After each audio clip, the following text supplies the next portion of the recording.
Welcome to Dan Abraham's talk on wet woodlands for the first of our afternoon seminars. He's come from Natural England as the woodland specialist, and he's talking about this quite understudied and maybe unknown ecosystem, especially in the UK. And yeah, hopefully we will learn quite a bit about it. So. All okay, good. Over to Dan. Cheers. Thanks a lot. Hopefully you can hear me at the back okay. Yep. I'll try and shout a bit more. Thanks for coming. I hope you had a good lunch. The food was amazing. This is obviously the after lunch slump where everyone goes to sleep. So I'll try and keep you entertained. As Josh said, I'm a senior specialist for wooded habitats in Natural England. So I tend to cover all wooded habitats really, so wood pasture, what you might call woodland, scrub, and everything in between really. So I'm going to talk about wet woodland today, obviously, or wet woody habitat, as I like to call it. Because there can be, a spectrum, really. So I've been working for Natural England for about 25 years, really. For the first 20 years of that, I was working locally in the Peak District in Natural England's area team, but I've been in the National Woodlands team since then. So that's just a bit of potted history, really. So wet woodland then. I've called this talk the Forgotten Forests because I think that's what they are, really, particularly in a UK context. I think whilst we've experienced woodland loss across the UK over the past few centuries, I guess, unlike other woodland types, wet woodlands have almost completely been removed from our landscapes. So we've lost the habitat, essentially. We do still have remnants, obviously. And we've not only just lost the habitat, I think we've lost the cultural memory of having these large-scale wetland landscapes, particularly in England. So I'm going to talk a bit about that. So I'll talk about what wet woodland is, the key characteristics, really. Talk a little bit about the biodiversity that they support, and also how we might go about restoring more wet woodlands, with some specific references to knots. I'm not a Nottinghamshire person, but I'll talk a little bit about that, and you can correct me where I'm wrong. I'll also talk about the UK context, and I'll also talk a little bit about the context across continental Europe as well. So, hope that's okay, and we'll continue. I should say, we'll have time for questions at the end. So, if you've got any burning questions, just save them until the end, and then we can deal with them all together. All right. So, what is wet woodland? So, wet woodlands, or wet woody habitats, are those habitats that are found on either waterlogged or seasonally wet soils. So, it's in the name, really. But they can be really diverse. So, they can be found across a range of soil types, across the wetness gradient, altitude, and also the position that they occupy in the landscape. So as a result, they can be really diverse and very different to each other. And the other thing to bear in mind is that wet woodlands can be some of our most dynamic habitats. So, where you've got things like submerged roots, trees falling over, either because of the passage of water or because they're just rooted in very wet soils.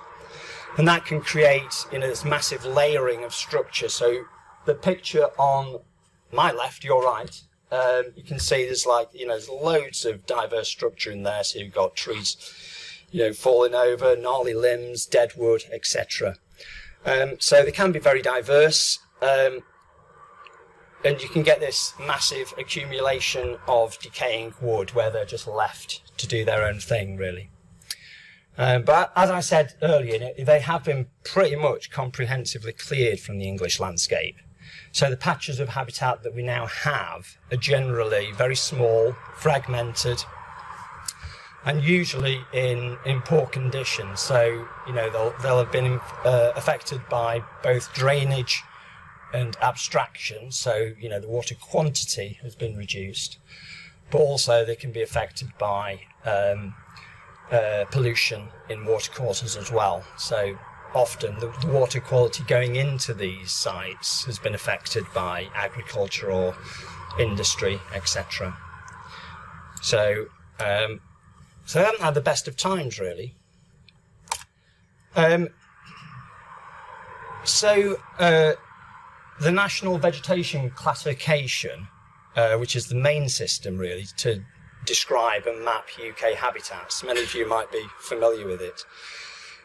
It describes 7 types of wet woodland in there, so those are they. So 3 types of willow woodland, 1 birch woodland, and 3 types of alder woodland.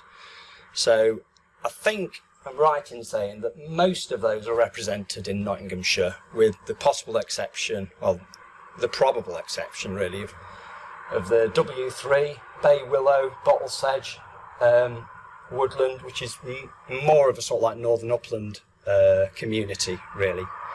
But I think most of the rest of those communities you do have in the county. So, quite a diversity really. So the MVC, when it was developed, it was really a snapshot of what we had in the country at the time. And, there will have been wet woodland types that, we have little or no reference point for, really, which were not recorded in the MVC. And one of those is alluvial or floodplain woodland. So the picture here obviously isn't floodplain woodland, but it's quite difficult to show you a picture of floodplain woodland in England because we don't really have any. So it's, it would have been the natural vegetation cover of most floodplains.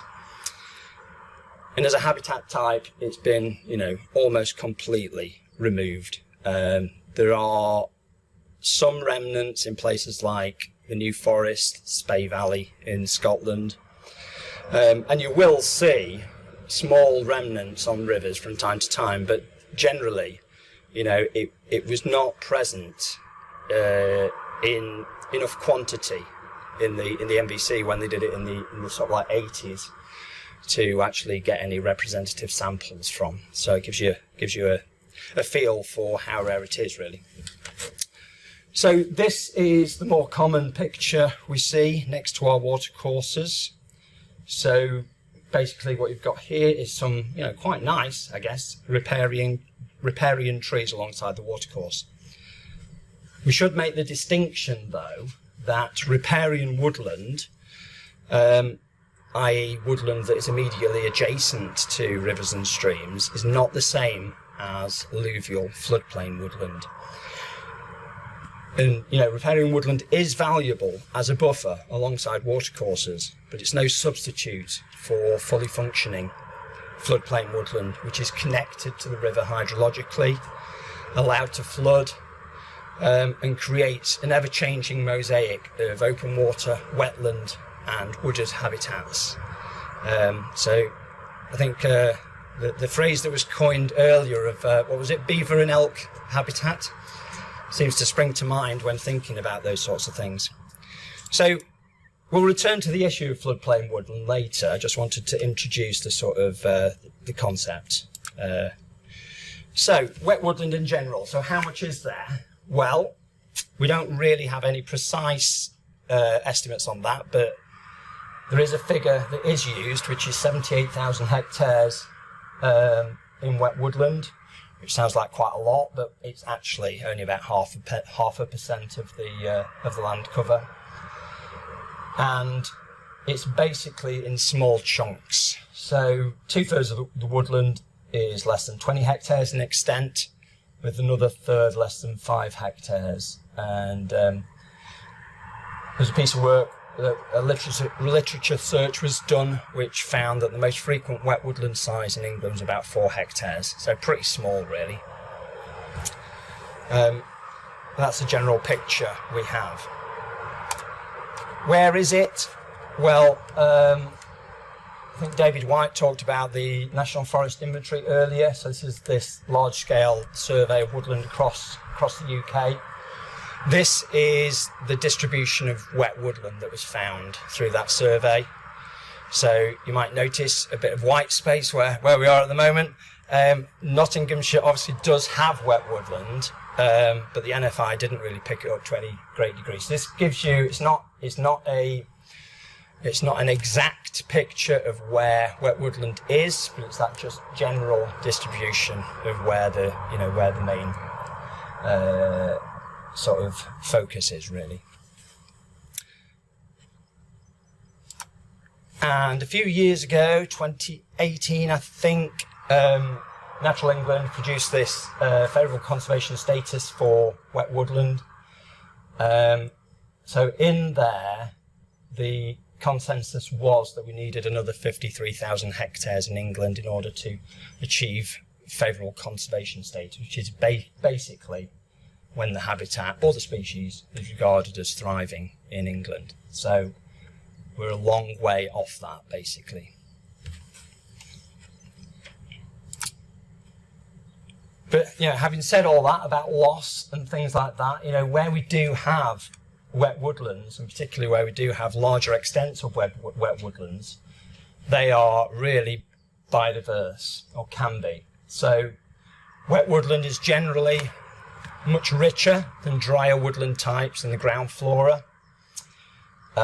You get a high proportion of mosses, ferns, liverworts and all those bryophytes. And wet woodland combines elements of lots of different habitats, so it can be quite diverse and structurally rich. It's good for invertebrates. A lot of those invertebrates associated with trees or the wetland element of wet woodland, so seepages, log jams, those sorts of things.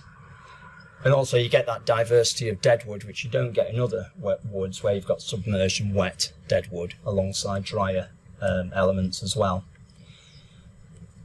And you tend to get much higher levels of deadwood in wet woodland. So, you get all this, you get trees falling over quite frequently, providing that large diameter, coarse deadwood, really.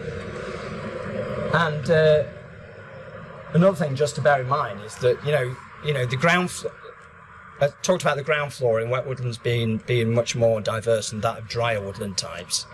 In fact, the botanical richness of woodlands in general often depends on how much wet woodland there is in the wood, because dry woodlands, fantastic. We talk about our fantastic bluebell woods, which they are, but they're generally quite ubiquitous and sort of generally fairly species poor in the ground flora, although you can get rare species. But where you introduce water into the system, you get a very different complement of plants, and also, the invertebrates and birds that come from that as well. So,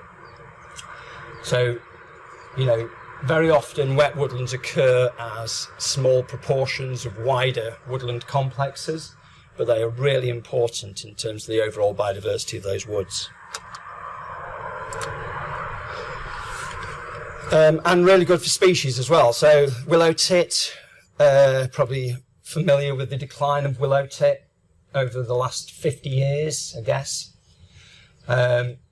So it can be a wet woodland specialist. They're fussy because they like to create their own hole, and they spend a lot of time excavating that hole. So they put a lot of energy into that. And they are very often sort of like subject to predation, so things like blue tits and great tits can sort of like shove willow tits out of their holes. Woodpeckers can also predate on them, so they do need that sort of damp early successional woodland, that scrubby, wet, woody habitat in order to survive, really. So here it is again. There's a, that if you can see it, there's a little willow tit hole there. They tend to nest quite low down, sometimes in birch. And that sort of like habitat fragmentation and loss of connectivity is one of the reasons for their decline.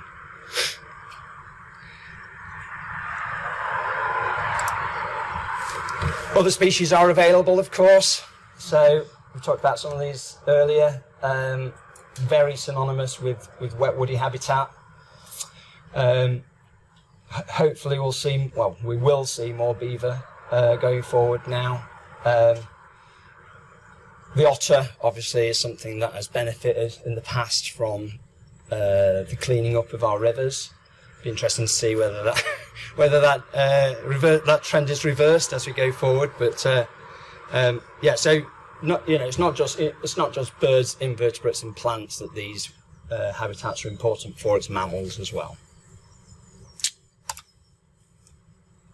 And of course, wet woody habitats can be good for humans as well. So, they can contribute greatly to nature-based solutions through storing carbon, trapping ammonia, improving air quality, and slowing the flow, and promoting natural flood management. So these are just some of the, I won't read all of them out, but some of the benefits that wet woodlands in particular can provide. And some this is a slide from a researcher on wet woodland, Alice Milner, who's at Royal Holloway. So she's done quite a bit of work on the sort of like carbon flux of wet woodlands, and it's quite interesting that the root systems of wet woodlands are very underestimated in terms of their carbon sequestration benefits, really. So it's all that sort of like underground interactions which we're sort of just starting to peel the layers off, really.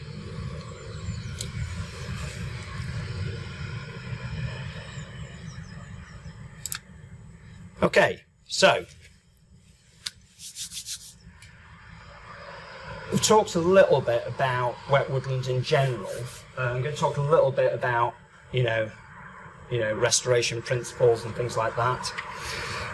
So when we think about restoring some of these habitats, and it goes for habitats in general, I think, really, is that restoring hydrology and those other natural processes is really important. I mean, even in dry woodlands, restoring hydrology can be critical to nature recovery, really, because our landscape, it's been comprehensively drained. It's been drained to the nth degree, really, and those woods, even those woods that are now much drier, would have been much wetter in the past. So we would have had, much more of this sort of like wet woody habitat. I mean, even if you think about, we think about ancient woodlands as being some of our least modified habitats. They're not. They're heavily modified. But even there, those have been extensively drained, both, around the woods and also inside the woods. So a lot of the water that would have been feeding those systems is not reaching those habitats, or if it is reaching those habitats, it's, we're getting water off those habitats as quickly as we can to drain the land for, agriculture or housing industry, whatever. But they would, the main point is that they would have been much more wetter, and they would have looked very different, I think, in terms of the species that they support. And so any opportunity to restore hydrology in woods, which is not something that, as conservation sector, it's not something we've really done a lot of in the past. I mean, things like, restoring peatlands and restoring other wetlands, we've sort of like, it's always been a mantra, really. But in terms of woods, they've largely been forgotten about, really. So I think it's something that we need to think a lot more about. So, yeah, wooded habitats are almost always enhanced by restoring more natural hydrology. And when it comes to habitat creation, so creating new woods, I mean, anyone can bang trees in the ground and call it woodland. But really, what we need to do is restore those right environmental conditions from the start. So, and hydrology is a big part of that, as is, things like restoring woodland ground floras, because, we know that things like ancient woodland plants really move very slowly. So, they're not going to colonise those sites in any meaningful timescale. So it's things like that, getting those right ingredients in from the start. So just like you need the right ingredients to bake a cake, I think we need the right natural ingredients in order to create naturally functioning habitats. That's right. It happens. I've been there. So here's an example of, so this is ex-forestry land. So it was conifer plantation. The conifers were removed, and then what you've got now is regeneration of mostly broadleaf trees. You can probably see some of the stumps of the old forestry actually, but it is ditched and drained pretty much all the way through it. So this is not in Notts, this is in Shropshire, but a similar sort of altitude. So on this site, there was a programme of drain blocking that went in, and this is on peatland, so it's not, you do have peatland in Notts, I think, in the north, don't you? Misson and Idle Valley around there. So basically, it was ditched and drained, and those drains were then blocked, and then what you got as a result is that you got these blocked in drains, and then water effectively found its way. So you got these natural sort of like channels developing based on where the water wants to go, and things like roots and fallen timber provided sort of like obstructions. So you got this very natural sort of like sinuous build-up of natural water channels, but you also got this really this wet peaty mass developing, which started to develop things like, on here you've got things like wood horsetail, marsh valerian, one of the bog mosses, Sphagnum sclerosus, I think it is. So you start to build this picture of a much more diverse habitat, because those plants weren't there. They came in of their own volition, really. So you started with this sort of thing. And this is only I think this is 4 or 5 years later. So it's amazing how quickly places like this can change, really, if you put those right interventions in. So all that happened here was blocking drains and then allowing water to find its own way, really. So, really impressive stuff. Okay, so yeah, we've sort of accomplished that. I think that wet woodlands were once much larger and widespread, especially in floodplains. So I'm going to talk a little bit about the Trent as a sort of local example, really.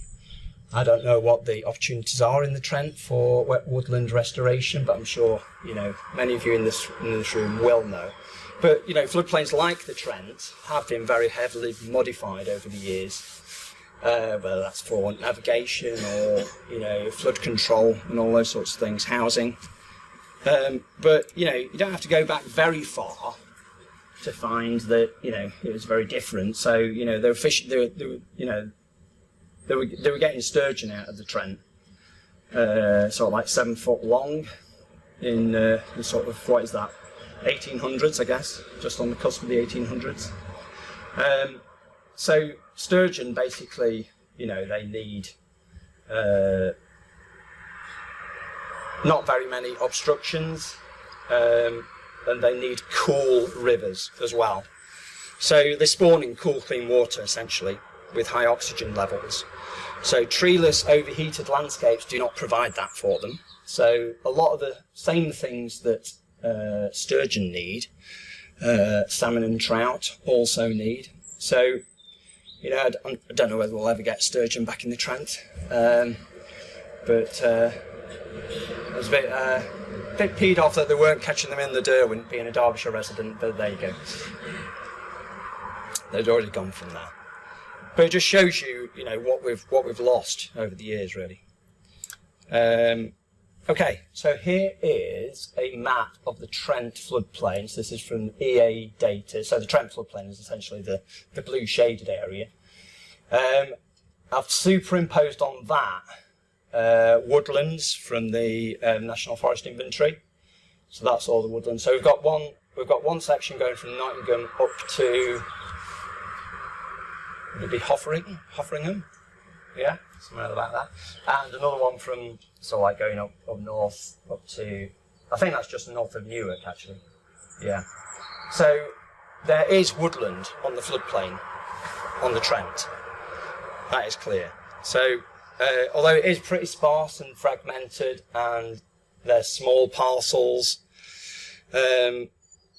I did a quick calculation with GIS and the woodland cover accounts for less than 1% land cover in the Trent Valley. So that's just gives you some picture of how sparse it is really. I mean, it's not surprising, but you know, and it's mirrored across floodplains across England, really. So I'm now going to show you a map of the ancient woodlands that still occur in the Trent Valley.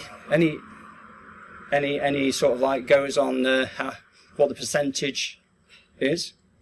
Percentage cover of ancient woodlands in the Trent on the floodplain? Close to 0. Any advance on that? 3%.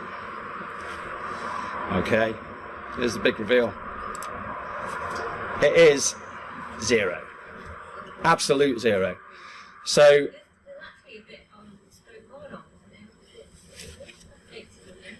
where are you looking? No, that is woodland, but it's not ancient woodland. So the ancient woodland are the shaded ones. Yeah. Not big enough to show up on the. Yeah. So on the ancient woodland inventory, it's 0. So it just shows you basically there's not one scrap of ancient woodland on the floodplain. Anywhere between here and the Humber, there's nothing. So even out of Nottinghamshire. Which just shows you how successful we've been at removing natural vegetation from floodplains in England. So the woodland that does occur, so let's just snap back, so there is woodland on the floodplain. It's all fairly recent in origin, and you all probably know more than me, but these woodlands are more likely than not to be drained. So although they're on the floodplain, they may not actually be wet woodland per se. Every single one of them is restored secondary. Yeah, thought it might be. Yeah. Yeah. Okay, so I'll leave that with you. Work to do. But interestingly, the 50-year vision, wetland vision, that was produced probably about 10 years ago, maybe a bit longer, that did set out priority areas for wetland creation and the Trent.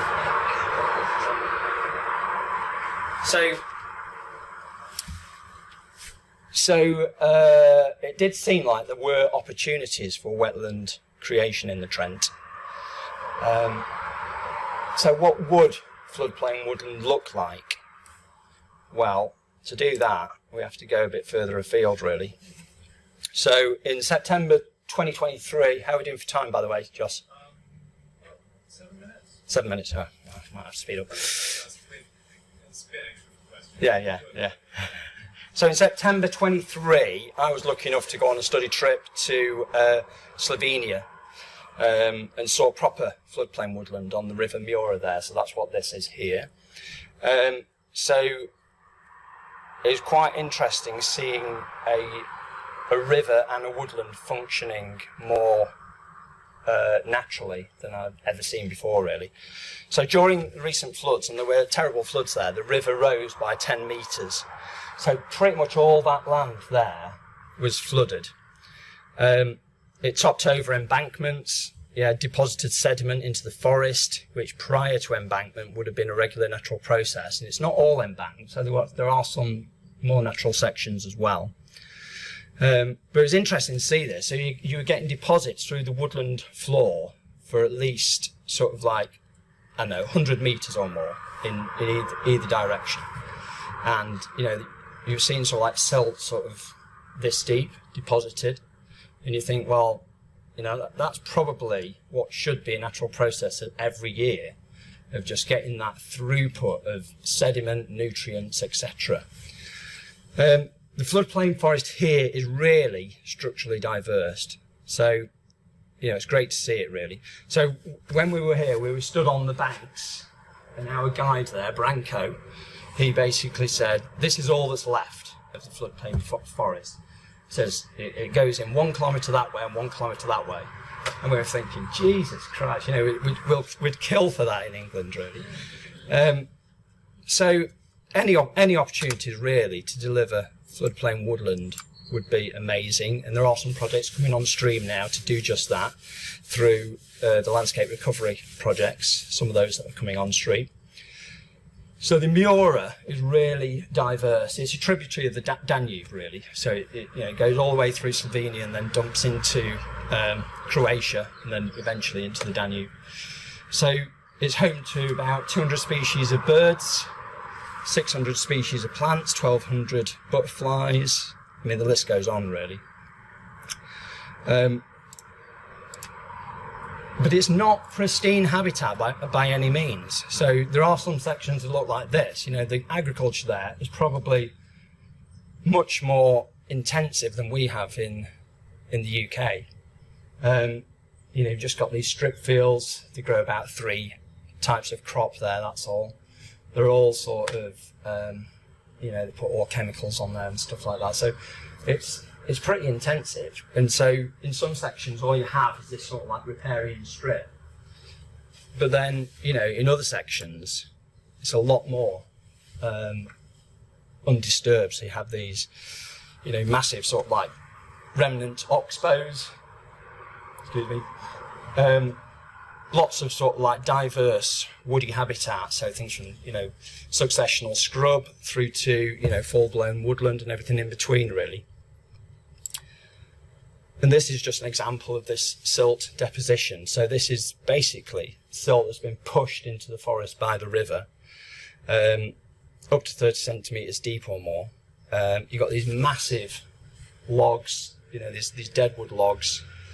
You've got areas of open water, oxbows, scrub, fallen trees, abundant sort of like open areas as well. So areas of, of open wetland as well. So it's really, really diverse. And the alluvial, the sort of like floodplain, so it's easier to say, the floodplain woods are composed of alder, ash, oak, willows, but also European white elm, which is this tree here, Ulmus laevis, which is a species that's endemic to floodplain forest, so it doesn't grow anywhere else. It's the only elm that's tolerant of waterlogging, obviously. It's also tolerant of Dutch elm disease. And it is thought to have been native to the UK, mainly in the Thames Valley, alongside things like black poplar and species like that. So if natural floodplain woodland was restored in the UK, it would be composed of things like oak and ash and black poplar, willows, elms, alder, birch, lime. So really, it would be really diverse and really wildlife rich.